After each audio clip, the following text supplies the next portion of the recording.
नसीर दादू के वाक़े पर बात करने के लिए हमारे साथ मौजूद हैं सिंध के सीनियर वज़ीर पीर मज़हरुल हक साहब। उनसे बात करते हैं कि वाक़े की तहक़ीक़ात में मज़ीद जानते हैं। अस्सलाम वालेकुम पीर मज़हरुल हक साहब। वालेकुम सलाम। पीर साहब ये बताएगा कि ये विजुअल्स आपने भी आज न्यूज़ पर देखे होंगे जिसमें दिखाया गया है कि आप जो आटे में की कतार में खड़े हुए लोग हैं उनमें से एक फर्द को आपने बाकायदा थप्पड़ रसीद किए हैं। आप क्या समझते हैं, इसकी आप हकीकत बयान करेंगे, क्या जवाब बनता था इसका? ये बिल्कुल गलत बात है। मेरा वो गनमैन है जिसको आप बार बार दिखा रहे हैं, मैं तो टीवी नहीं देख रहा क्योंकि मैं सारा दिन आज रोजे में सारे दादू जिले के 4 तहसील हेडक्वार्टर्स में जाके मैंने निगरानी की है कि आटे की तकसीम सही हो रही है। तीनों जगहों पे सही था, सिर्फ दादू शहर में इंतजामिया की नाअहली की वजह से एक जगह वो लगाया गया था कैंप से सारा दादू का शहर उमड़ आया। तो मैंने वहाँ उनको कहा कि क्यों में खड़े हो जाएं ताकि सबको बारी बारी मिले। तो वहाँ पर मेरे गनमैन ने उनको धक्के देने की कोशिश की तो मैंने उनको रोका और उसी गनमैन को आपने सारा दिन टीवी पे दिखाया है कि ये दादू के लोगों के ऊपर थप्पड़ रसीद कर रहा है। अच्छा साहब, एक क्लैरिफिकेशन चाहूंगी। आपने अर्ज किया कि ये गनमैन था, आपने फरमाया कि गनमैन था। एक तो कि उसके पास कोई गन हमें दिखाई नहीं दी, दूसरी बात ये कि गनमैन नहीं, गनमैन तो जाहिर है हर वक्त गन नहीं रखता, वो प्लेन क्लोज में था और उसको मैं कल प्रेस कॉन्फ्रेंस में टीवी और अखबार नवीसों के सामने पेश करूंगा कि ये आपके टीवी चैनल ने उसको बार बार दिखाया कि वो दादू के लोगों को मैं चमाता मारा। मैं पॉलिटिकल वर्कर हूँ, मैंने जेलें काटी हैं, मैंने लोगों के लिए जद्दोजहद की और 6ठी मरतबा दादू के लोगों ने मुझे। अच्छा चलो, अगर ठीक है, अगर आपकी बात मान भी लें कि वो आपका अपना गनमैन था जिसको आपने थप्पड़ मारा, लेकिन एक गनमैन जो आपकी सिक्योरिटी पर ही मामूल है उसको थप्पड़ मारने का जवाब क्या बनता है? उसको मैंने थप्पड़ नहीं मारा, उसको मैंने हाथ से उठा के रोका कि आप इस तरह से लोगों को मत मारें, और तमाचा मैंने किसी को नहीं मारा है।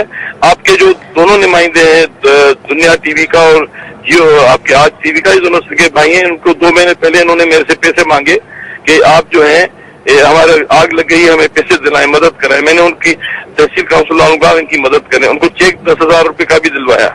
अब ये ब्लैक मेलिंग की इंतहा है कि आपके इंटीरियर में जो लोग हैं वो पैसे मांगते हैं और हम उनको जब नहीं देते हैं तो वो मुख्तलिफ किस्म के जो वाक़यात है उनको टीवी पे दिखा के आपकी क्रेडिबिलिटी को नुकसान पहुंचाने। देखिए पीर साहब आपकी बात बिल्कुल बजा है, लेकिन अगर हमने ये विजुअल्स अपनी आंखों से नहीं देखे होते, बकौल आपके कि आप तो आज सारा दिन मसरूफ रहे, आप ये विजुअल्स नहीं देख सके। अगर मेरा ख्याल है कि आप भी ये विजुअल्स देखेंगे तो आप भी हमारी बात मानने पे मजबूर हो जाएंगे कि इसमें बाकायदा तौर पर आपने सामने खड़े हुए आदमी को धक्का दिया है और उसको बाकायदा तौर पर धक्का नहीं दिया है। मैंने उसको कहा क्यों में खड़े हो।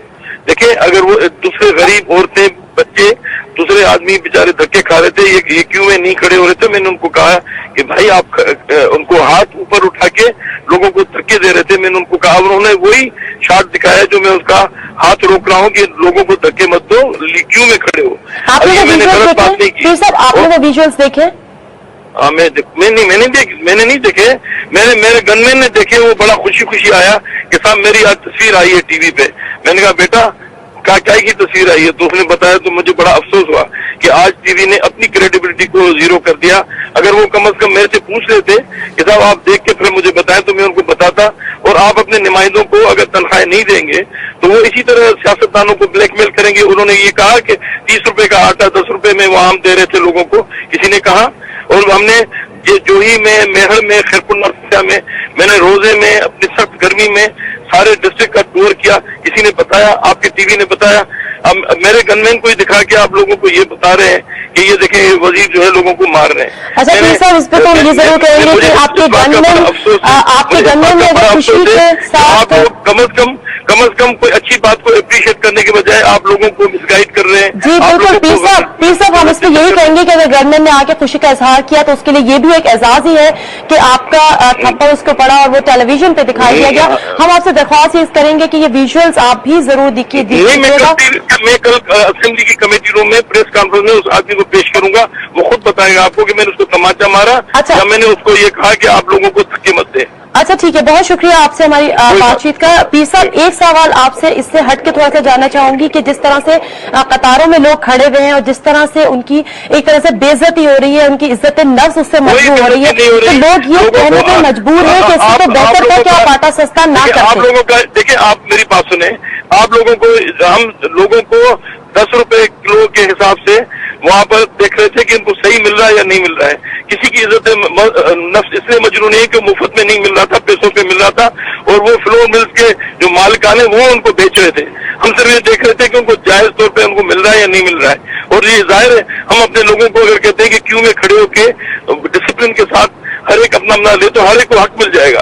लेकिन आप लोग मीडिया में बजाय इसके कि लोगों को तलकीन करें कि वो डिसिप्लिन से चीजें लें, तीनों तहसील हेडक्वार्टर में सही था, लेकिन चौथे डिस्ट्रिक्ट हेडक्वार्टर में सही नहीं था, तो उसको मैं लोगों को समझा रहा था। आप ये इस तरह सियासी वर्करों को जिन्होंने सारी जिंदगी जेलें काटी हैं, अब हुकूमत में आने के बाद हम लोगों को रिलीफ देने के लिए आए हैं, तो आप हम लोगों को कह रहे हैं कि आप और आपके नुमाइंदे हमसे पैसे मांग रहे हैं। ये अफसोस की बात नहीं है। आपको ये एहसास होना चाहिए कि आप अपने नुमाइंदों को कहें, और मेरे पास वो चेक भी है, मैं आपको उस चेक की कॉपी भी भेजवा दूंगा। बहुत शुक्रिया पीर नज़रुल्लाह साहब हमसे बात करने का और अपना मौक़िफ़ हम तक पहुंचाने का। बहुत शुक्रिया आपका। और एक रिक्वेस्ट हम आपसे जरूर करेंगे कि ये विजुअल्स आप भी देखकर हम चाहेंगे कि एक दफा फिर हम आपकी राय अपने नाज़रीन तक पहुंचाएं जब आप ये विजुअल्स देख लें। बहुत शुक्रिया आपका।